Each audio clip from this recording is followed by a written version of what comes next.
ራይ እግዚአብሔር አምላኽና ነዛ መዓልቲ እዚኣ ንዝሃበና እናመስገና እዚ ጀሚርናዮ ዘለና ጸሎት ታስዕቲ መቀራረቢ በዓል ቅዱስ አንጦንዮስ ቀዳማይ መዓልቲ ናይ ጸሎት መንፈስ ዝብል ሎሚ እግዚአብሔር አምላኽና ክነስተንትን ይዕድመና ኣሎ። እንካብ ወንጌል ማቴዎስ ምዕራፍ 7 ካብ 7 ስጋብ 11 ሎሙኑ ክወሃበኩም እዩ ድለዩ ክትረኽቡ ኢኹም ማዕጾ ካሕኩሑ ክረሓወልኩም እዩ ከመይ ዝለመነ ኩሉ ይቕበል ዝደለየ ይረክብ ማዕጾ ዝኻሕኩሐ ድማ ይረሓወሉ እዩ። ዝኸበርኩም ኣሕዋትን ኣሓትን ቅዱስ አንጦንዮስ እምበኣር ሓደ ካብቶም ካብ ካቶሊካዊት ቤተክርስትያን ኣዝዩ ፍቱውን ቅዱስን ኮይኑ ዝጠፍኡ ነገራት ብተኣምራት ዝረክብ ምዃኑ ዝፍለጥ እዩ። ስለዚ ኣብ እምነትና ካቶሊካዊ እምነትና ስጋዊ ነገራትን መንፈሳዊ ጸጋታትን ከም እምነትን ሰላምን ንምርካብ መንፈሳዊ ኣማልድነት ብመገዱ ቤተክርስትያንና ክትሓትት ትርከብ። ሎሚ እውን ነፍሲ ወከፍና ክንሓትት ንርከብ። እምበኣር ሎሚ እነስተንትኖ ኣድላይነት ጸሎት እዩ። ንሕና ቅዱስ መጽሓፍ ብፍሉይ መንገዲ ጎይታና ኢየሱስ ክርስቶስ ናይ መንፈስ ጸሎት ክንኣቱ ይዕድመና። ባዕሉ ጎይታና ኢየሱስ ክርስቶስ ብቓላቱን ብተግባራቱን ጸሎት ምሂሩ ብእምነት ዝተሰነየ ጸሎት መልሲ ካብ እግዚኣብሔር ከም ዘይስእን ከዓ ሎሙኑ ክወሃበኩም ድለዮ ክትረኽቡ ኢኹም ማዕጾ ካሕኩሑ ክረሓወልኩም እዩ ከመይ ዝለመነ ኩሉ ይቕበል ዝደለየ ይረክብ ማዕጾ ዝኻሕኩሐ ድማ ይረሓወሉ እናበለ ቃል ይኣትወልና። ስለዚ ኣብዚ እምነት ብምግባር ኢና እምበኣር ንሕና ነፍሲ ወከፍና ናይ ጸሎት መንፈስ ከነሕድር ኣብ ጸሎት ክንጽመት ንዕደም። ኣብ ጸሎትና እምነት ደኣ እምበር ዘረባ መብዛሕ ከም ዘይኮነ ኣብ ማቴዎስ 6:7 ይምህረና። ሰብ ምእንቲ ክርኤልና ክንጽሊ ከም ዘይብልና እውን ደጊሙ ኣብ ምዕራፍ 6:5 ይምህር። ቀጺሉ ቅድሚ ናብ ጸሎት ምእታውና ንዝበደሉና ክንምሕር ከም ዘለና ኣብ ማርቆስ 11:25 ይምህር። ብጽንዓት ኩሉ ግዜ ክንጽሊ ከም ዘለና ሉቃስ 10:8 ይምህር። ናብ ፈተና ከይነኣቱ ንጸሎት ክንነቅሕ ከም ዘለና ከዓ ኣብ ሉቃስ 22:40 ይምህር። ስለዚ ክርስቶስ ክንጽሊ ኣርኣያ ካብ ኮነና ኣድላይ ስለ ዝኾነ እሞ ብዘይ ጸሎት ክንነብር ከም ዘይንኽእል ፈሊጥና እምበኣር ንሕና እውን ኣብ መዓልታዊ ህይወትና ንጸሎት ክንተግህ ኣብ ጸሎት ክንጽመት ከም ዘለና ጎይታና ኢየሱስ ክርስቶስ ሎሚ ይምህረና። ብኣማልድነት ኣቦና ቅዱስ አንጦንዮስ ጌርና ከዓ ብሓቂ ናብ ክርስቶስ ክንቀርብ የድልን። ናይ ጸሎት ኣብነት ዝኾነና እምበኣር ኣቦና ኣብ ሰማይ ትነብር እናበልና ንደግማ ጸሎት ክርስቶስ ዝገደፈልና እተድንቕ ካብ ኩሉ ዝለዓለት ጸሎት እያ። እዛ ጸሎት እዚኣ ክንደግማ ጥራይ ዘይኮነ ዓሚቕ ኣስተንትኖ ዝግባእ እያ። ሃዋርያት ጸሎት እኖ መሃረና ክብልዎ ዝደርኾም ኣጸላልይኡ ኣብነቱን ስለ ዝመሰጦም ከይኮነ እውን ኣይተርፍን።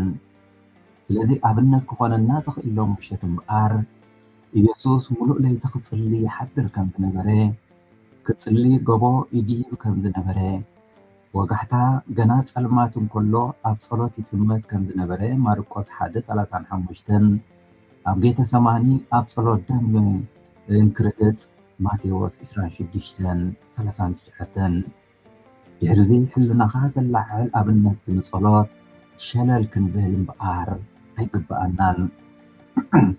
ኣሌክስ ዝተባህለ ሓደ ናይ ስነ ኣእምሮ ተመራማሪ ናይ ጸሎት ጽልዋ ኣብ ልዕሊ መንፈስን ስጋን እናበለ ክጽሕፍ እንከሎ ከምዚ ይብል ደቂ ሰባት ካብ ክሓዊ ተስፋ ዘይነበሮ ሕማምን ተስፋ ቁርፀትን ብሓይሊ ጸሎት ክሓውዩ ርየ ይብል።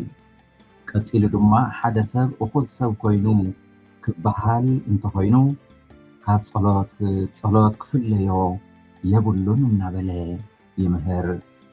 ዊልያም ዝተባህለ ናይ ስነ ኣእምሮ ተመራማሪ እውን ኣብቲ ጽሑፉ ከምዚ ይብል፣ ጸሎት ኣብ ዝተፈላለየ ዕድመን ኩነታትን ህይወት ክልውጥ ተኽእሎ ዘለዎ ፍቱን መሳርሒ እዩ እናበለ ትምህርቱ ሎሚ ነፍሲ ወከፍና ይልግሰልና።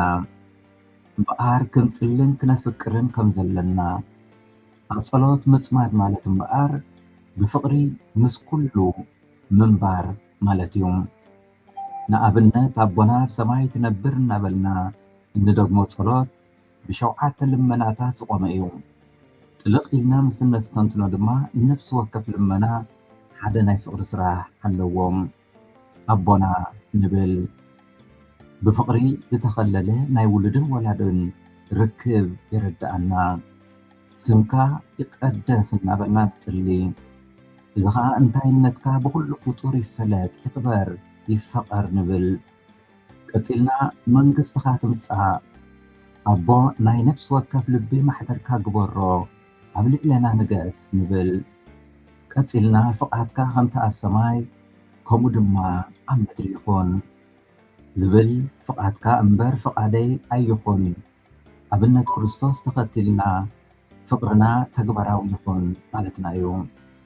ሓምሻይ መግቢ ዕለትና ሎሚ ሃበና ኣቦ ብመንፈስን ብስጋን ንዓይኒ ሕያውተይን ደግፈና።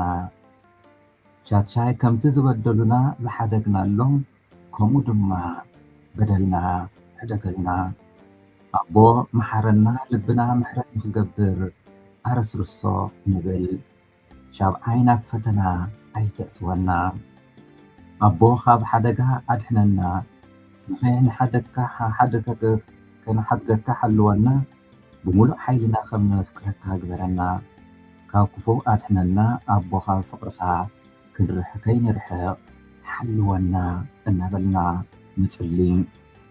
ምእንቲ እዚ ኣብ ትምህርቲ ጎይታና ኢየሱስ ክርስቶስ ተመሲሪትና እምበኣር ምጽላይ ማለት ብፍቕሪ ምንባር ከምኡውን ምስ እግዚኣብሔርን ብባህርያውን ብጉሮ መንፈስን ምርኻብ ምስ ባህርያዊ ብዝሰማማዕ ኣብ ቂድሚኡ ምቓም ማለት ከም ዝኾነ ንርዳእ። ብባህርያዊ ኣገባብ ክበሃል እንከሎ እምበኣር ብከምዚ ዝስዕብ ንገልጾም። ቀዳማይ ድኻምነቱ ዝኣምን ሰብ ናይ ምሕረት ጸሎት ይዕርግ። ኣብ ጸገም ዝርከብ ሰብ ናይ ልመና ጸሎት ይዕርግ። ከም ዝተጸገወ ዝኣምን ሰብ ናይ ምስጋና ጸሎት ይዕርግ። ብዕቤት ኣምላኽ ዝተደነቐ ሰብ ድማ ናይ ስግደት ጸሎት ይዕርግ። ጸሎትና ብከምዚ ዝበለ ኣገባብ ምስ ድገም እምበኣር ሓቅነት ለቢሱ ብምልክትን ብቓላትን ብስቕታ ከይተረፈ ይገለጽ እሞ ገርህን ባህርያውን ዝኾነ ጠባይ ተወንዚፉ ይዓርግ። እምበኣር ደረጃታት ጸሎት ብሕፅር ዝበለ ክንርኢ። ሓደ ትምህርቲ ዝጅምር ቆልዓ መጀመርያ ርሳስ ከመይ ጌርካ ትተሓዝ ይመሃር። ጽንሕ ኢሉ ዝተፈላለዩ ሕንፃፃት ምልክታት ይጽሕፍ። ድሕሪ ነዊሕ ግዜ ድማ ሓፀርቲ ሓሳባት ይጽሕፍ። ጸሎት እውን ካብ መዓልቲ ናብ መዓልቲ እናማዕበለ ዝኸይድ ዝግብኦ ጉዕዞ እዩ። ብትግሃትን ብርድኤትን ንጽሊ ከይተፈለጠና ከዓ ነዚ ኣብ ታሕቲ ተጠቒሱ ዘሎ ደረጃታት ብህይወትና እናተመከርና ናብቲ ዝለዓለ ደረጃ ንበጽሕ ኢና። ቀዳማይ ደረጃ ብልምዲ ዝግድገም ቃላት። እዚ ዓይነት ጸሎት ቅርፂ ዘይብሉ ዘይኮነስ ቅርፁ ዘጥፍአ ዝብል ግምት ንህቦ። ጸሎት እናበልና ክንሰምዮ እውን ኣይንተገብአን። ብዙሓት ክርስቲያን ጸሎት ኢሎም ስለ ክርስቶስ ዝሰምይዎ ግን ከም ሓደ ዓይነት ጸሎት ክንዛረበሉ ንግደት። ክርስቶስ ነዚ ዓይነት ጸሎት ኮኒንዎ ይርከብ ኣብ ማቴዎስ 6:7። ኣብዚ ደረጃ እዚ መቁፀርያ ቅዳሴ ኑዛዜ ብዘይ ምስትውዓል ይፍጸም። ስለዚ ብሓቂ ካብዚ ሓሊፍና እምበኣር ብምስትውዓል ዝግበር ጸሎት ክንደግም ንዕደም። እቲ ካልኣይ ደረጃ ጸሎት ብሕታዊ ዘረባ። ኣብዚ ደረጃ እዚ ሓሊፍና ምስ እግዚኣብሔር ንዛረብ ከም ዘሎና ንዝክር። እንተኾነ ግን እግዚኣብሔር ካባና ርሑቕን ዘይሕያውን ጌርና ንግምቶ። ከም ሳዕቤኑ ድማ ጸሎትና ምስ ርእስና ጥራይ ብምውቃዕ ንሕልፎ ጸሎት እገብር ኣለኹ እናበልና ንርእስና ስለ ንትብር ሓደገኛ ሕማም ኮይኑ ከዓ ይተርፍ። ስለዚ ብሓቂ እቲ እንብሎ ምስቲ እግዚኣብሔር ዝሰማዕ ኮይኑ ክጓዓዝ የድሊ። ሳልሳይ ደረጃ ሓሳብ ንሓሳብ ምልውዋጥ። እዚ ኣብ ምይእ ዝተመስረተ ጸሎት እምበኣር መለከታዊ ኣምላኽና ከም ሕያው ዝርኤና ዘፍክረና ተኸፋሊ ፀገምና ጌርና ንቕበሎ ርእስና ድማ ምስ ሕያዋን ቆፂርና ዕርክነታዊ ዕላል ንጅምር።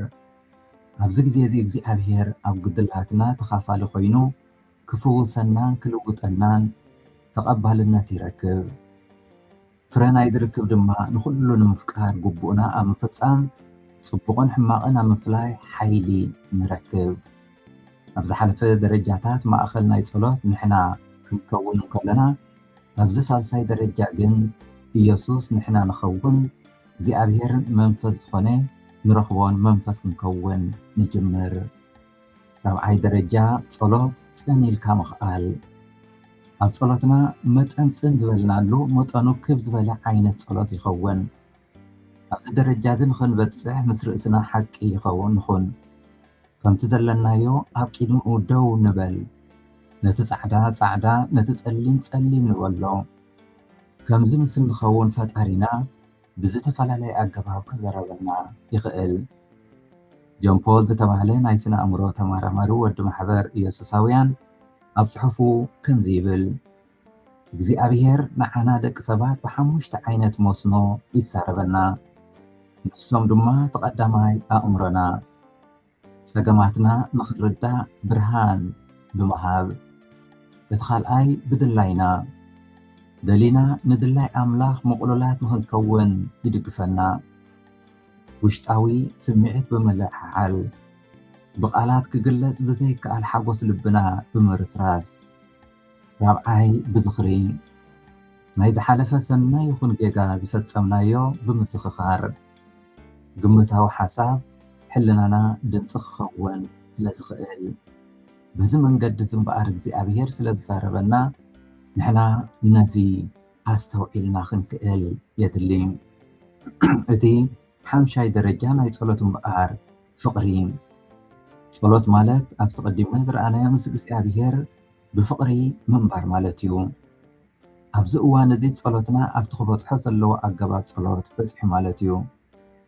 ቅፅበታዊ ቆላሕቲ ኣምላኽ ንኩልንትናና ይማርኾ፣ ንኩልንትናና ይቋፃፀሮ፣ ንዘይረብሕ ግዜያዊ ሃረርታ ይህድኦ። ኣብ ጫፍ ጎቦ ንበፅሕ ደስ ይብለና ንሕጎዝ፣ እንተኾነ ግን መሳኺን ደቂ ሰባት እንደገና ንወርድ፣ ቅዱሳን ግን ኣብኡ ይተርፉ። እምበኣር እግዚኣብሔር ኣምላኽና ሎሚ በዚ ዕድል እዚ ተጠቂምና ብሓቂ ኣብ ቂም እግዚኣብሔር ቀሪብና ናይ ጸሎት ልምምድ ክንገብር የድሊ። ጸሎት ካብ ቅዱስ መጽሓፍ ዝሰረፀ ፍቕራዊ ርክብ ምዃኑ ኣሚንና ብቅዱስ መጽሓፍ ቃላቱን ተደጊፍና ብሓቂ ንእግዚኣብሔር ክንረኽቦ ኣብ ጸሎት ክነመስግን ክንለማመድ የድሊ። ኣብ ጸሎት ልምምድ ናይ ፍቕሪ ክንገብር የድሊ። በዚ መሰረት እዚ ጥራይ ከዓ እግዚኣብሔር ኣምላኽና ንነፍሲ ወከፍና ጸሎትና ሰሚዑ እቲ ዘድልየና ጸጋታቱ ዝዕድለና እምበኣር በዚ መሰረት እዚ ቅዱስ አንጦንዮስ ብፍሉይ መንገዲ ጸሎት ሓደ ኣብ ሂወቱ ግዴታ ወይ ክገብሮ ዝነበሮ ጥራይ ዘይኮነ ምስ እግዚኣብሔር ብቅርበት ብዘይንገር ሓጎስን ኣብ ሂወቱ ዘይንገር ሓጎስ ዝፈጥር ዕርክነት ዝፈጥር ፍቕራዊ ዕላሊ ነይሩ። ንጸሎት ከም ሓደ ንጭንቀት ነፍሲ ናብ ዓሚቕ ውሽጣዊ ስቕታ ዘቕንዕ ርክብ ገይሩ ዝርዮ ዝነይሩ። እዚ ድማ ኩሎም ኣመንቲ ንኣምላኽ ንኽፈልጥዎን ንኽውድስዎን ዝሕግዝ እዩ። ስለዚ ንሕና ሎሚ እውን ካብ ቅዱስ አንጦንዮስ እንመሃሮ ጸሎት ግዴታና ፀዋዕታና ጥራይ ዘይኮነ ብሓቂ ምስ እግዚኣብሔር ኣምላኽ ክንቀርብ ምስኡ ጉዕዞ ክንገብር ካብቲ ናይ ክልቴና ናይ እግዚኣብሔር ኣምላኽን ናይ ነፍስናን ርክብ ሓድነትን ሓጎስ ዝፈጥር ምዃኑ ፍቕራዊ ዕላል ዝፈጥር ምዃኑ ኣሚንና ከዓ ኣብዚ ብሓቂ እሙናት ኮይንና ክንርከብ ይድሊ። መንፈሳዊ ትምህርቲ ቅዱስ አንጦንዮስ ኣብ ስብከታቱ ብሰፊሑ ዝተሰነደ ንጸሎት ኣብ 4 መሰረታውያን ዝኾኑ ነገራት ይኸፍሎም።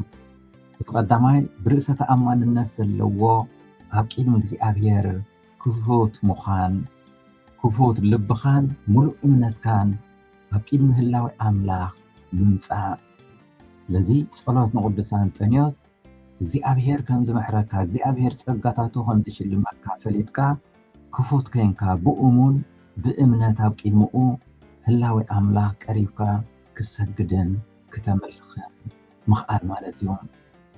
እቲ ካልኣይ ኣብ ትምህርቲ ቅዱስ አንጦንዮስ እምበኣር ፍቕራዊ ዕላሊ ነይሩ ጸሎት። እዚ ከዓ ምስ ጎይታ ብለዋሃትን ብፍቕርን ብቐረባን ምዝራብ ማለት እዩ። ስለዚ ንሕና ኣብነቱ ብምኽታል ሎሚ ኣብ መንጎናን ክርስቶስን ፍቕራዊ ዕላል ክንፈጥር የድሊ። እቲ ሳልሳይ ናይ 4 ሓደ ካብቶም መሰረታውያን ናይ ጸሎት ዝኾኑ ናይ ቅዱስ አንጦንዮስ እውን ኣብ ቅድሚ ኣምላኽ ቀሪብካ ድሌታትካ ምቕራብ እዩ። ንህይወት ዘድሊ ግዝያውን መንፈሳውን ፍቓድካ ምስ ፍቓድ ኣምላኽ እናሰማማዕኻ ኩሉ ብትሕትና ምሕታት ማለት እዩ። ስለዚ ኩሉ እቲ ዘድልየና ኣብዚ ዓለም እዚ ምስ ናይ እግዚኣብሔር ድላይ ምልኣት ብምሃብ ወይ ምስኡ ብምስማዕ ብትሑት መንፈስ ኣብ ቅድሚኡ ቀሪብና እግዚኣብሔር ኣቦይ እናበልና ዘድልየና ጸጋታት ምልማን። እቲ ራብዓይ ናይ መጨረሻ በቲ እግዚኣብሔር ጸሎትና ናይ ምስጋና ጸሎት ካብ እግዚኣብሔር ዝረኸብናዮ ጸጋታትን ጠቕምታትን ብዘይ ኣፍልጦ ብዘይ ምቁራጽ ኣፍልጦ ሂብካ ምኽኣል ማለት እዩ። ስለዚ እምበኣር ሎሚ ነዚ ንጅምሮ ዘለና ጉዕዞ ናብ በዓል ቅዱስ አንጦንዮስ ዓመታዊ በዓልና ንምብዓል ብሓቂ ካብኡ ክንመሃሮ ዘለና ጸሎት ስጋብ ክንደይ ኣብ ህይወትና ኣድላይ ምዃኑ ፈሊጥና ናይ ጸሎት ልምዓት ክንገብር ብኽፉት መንፈስ ብእምነት ኣብኡ ክንቀርብ ፍቕራዊ ዕላል ምስኡ ክንመስርት ድሌታትና ምስ ናይ እግዚኣብሔር ድሌት ኣሳሚዕና ናብኡ ክንቀርብ ኣብ መጨረሻ በቲ መዓልታዊ ዝገበርና ዝህበና ዝሽልመና ጸጋታት ኣመስኪንና ክንክእል እግዚኣብሔር ኣምላኽ ንነፍሲ ወከፍና ይሓግዘና። ቅዱስ አንጦንዮስ ህይወትካ ብሓድሽ ሓይሊ ንምምላእ ምስ እግዚኣብሔር ብሕታዊ ሕብረት ክትመልስ ጽምው ዝበለ ግዜ ረኺብካ ኣብ ማእኸል እቲ ጽዑቕ ህይወትና ኣብ ውሽጢ ልብና መሪሕ ሕላወ መንፈስ ክንደሊ ሓግዘና። ኣቦና ኣብ ሰማይ ትነብር፣ ስምካ ይመስገን፣ መንግሥትኻ ትምጻእ፣ ፍቓድካ ኣብ ሰማይ ከም ዝኾነ ከምኡ እውን ኣብ ምድሪ ይኹን። መግቢ ዕለትና ሎሚ ሃበና፣ ዝበደልናካ ቅረበለልና፣ ንሕና እውን ንዝበደሉና ይቕረ ከም እንብል፣ ኣብ ፈተና ይተእትወና ካብ ክፉእ ኣድሕነና። ከመይ መንግስትን ሓይልን ክብርን ንዘለኣለም ናትካ እዩ ኣሜን። ሰላም ንዓኺ ኦ ማርያም ጸጋ ዝመልኣኪ እግዚኣብሔር ምሳኺ እዩ።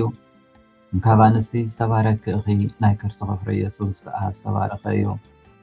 ኦ ቅድስቲ ማርያም ኣደ ኣምላኽ ለምንልና ንዓና ንሃጣን ንሕጅን ብግዜ ሞትና ኣሜን። ስብሃት ንኣብን ንወልድን ንመንፈስ ቅዱስን ይኹን ጥንቲ ከም ዝነበረ ሕጂ ከዓ ንወትሩ ንዘለዓለም ዓለም ኣሜን። ኦ ቅዱስ አንጦንዮስ ለምነልና፣ ኦ ቅዱስ አንጦንዮስ ለምነልና። እግዚአብሔር ስለ ኩሉ ነገር ዝተመስገነ ይኹን። ዝተባረኸን ዝተቐደሰን ምሸትን ለይትን ንግበረልና። ኣብ ናይ ጽባሕ መደባትና ልክዕ ሰዓት 8 ከዓ እግዚአብሔር ሰላም ኣሕዲሩ ሰላም ኣውዒሉ ናፍቲ መኣዲ እቲ እንሳተፈሉ ፍሉይ ጸጋ ይሃበና። ብሩኽ ምሸት ደጊመ ብሩኽ ለይቲ